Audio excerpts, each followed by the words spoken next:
Sinuyo din ng NBI ang umunoy farm ni Atong Ang sa Lipa, Batangas. Pero bigo siyang makita roon. Panawagan ng NBI sa kanyang kampo. Isuko na ang negosyante. Nakatutok doon live si John Consulta. John! Emil, pinasok ng mga tauhan ng National Bureau of Investigation o NBI ang mga properties ng negosyanteng si Charlie Atong Ang sa may bahagi nga ng Batangas at Laguna. Kabilang dyan, Emil, ang farm na nasa aking likuran dito sa Lipa, Batangas. Pagdating sa gate ng umunoy farm ng negosyanteng si Charlie Atong Ang sa Lipa, Batangas,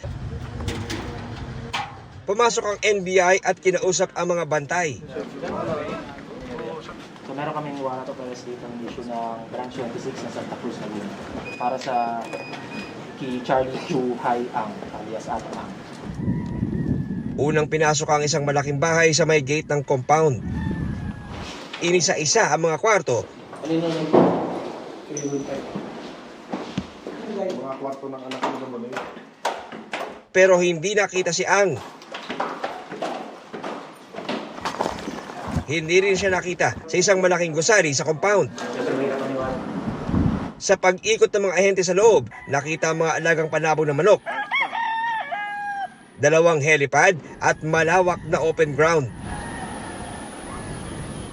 Mga kapuso, may lawak na mahigit 30 hektare daw itong property na ito na pagkamay-ari ni Charlie Atong Ang. At dito sa aking likuran ay mayroon pang mga panabong na mga manok na patuloy na inaalagaan.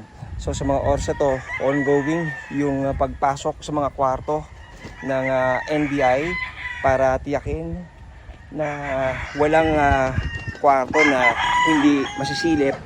Kaugnay nga ito sa kanilang pag-iimplementa ng arrest warrant laban sa grupo ni Charlie Atong Ang.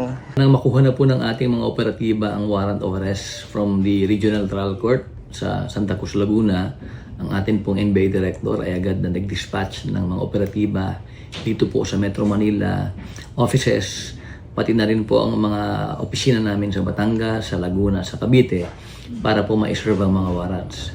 We have yet to receive updates from the operatives kung anong status ng ginagawang implementation at pagsaserve ng warrant. Panawagan naman ng NBI sa kampo ng negosyanteng si Atong Ang. Nakakasiguro kami na mayroon ng mga abogado, si Mr. Ang at ang iba pang akusado na nagtatrabaho para sa lahat ng kinakailangan dito sa kaso na ito. Siguro pwede nilang gamitin o i-consider na option ay ang pagsuko sa NBI o kaya pwede rin namang gawin sa Philippine National Police. Emil, sa mga oras na ito, nakaalis na nga yung puwersa ng NBI na pumasok dito sa loob ng farm.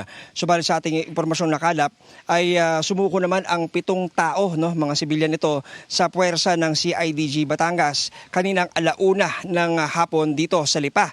At ito dahil nga kasama sila sa warrant of arrest na inilabas ng Santa Cruz RTC na may kognayan sa kaso ng missing sabongeros. Yan mo na latest muna rito sa Batangas. Balik sa Emil.